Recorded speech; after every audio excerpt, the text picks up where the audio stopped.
এই যে নানা, হ্যাঁ। কেমন আছো তুমি? আল্লাহ রহমতে খুব ভালো আছে। তো তোমার নাম কি গো?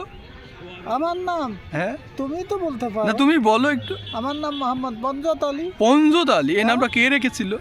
এ নাম বাপ মায়ের রাখছে। আচ্ছা, এই যে আমি প্রায় যখন আসি তোমার বাড়ির সামনে দিয়ে, তোমার বেগম হ্যাঁ মানে তোমার সহধর্মিণী, হ্যাঁ। মানে তোমার স্ত্রী, আচ্ছা তিনি আমাকে খালি বলে এই তো নানা কই রে।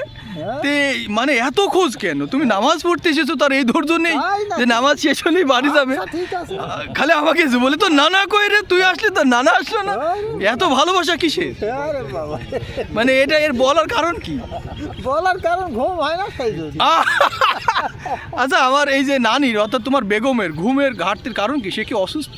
ও অসুস্থ জন্য থেকে তো হয় না, তাছাড়া ঘুম আর হবে না। ও, এই জন্যই আর হবে না, মানে মানে তুমি যখন তার দিনে চোখের স্টক করি। সামনে থেকে হারিয়ে যাও, সে পাগল হয়ে যায়। ব্রেন স্টপ করে ঘুম শেষ হয়ে গেছে। আহা, এজন্যই হ্যাঁ। আমি তো আর মাঝে ঘুম মাঝে হবে ভয় পাই যে যেভাবে ঝাড়ি মারে নাকি নানাকে ধরে মারামারি।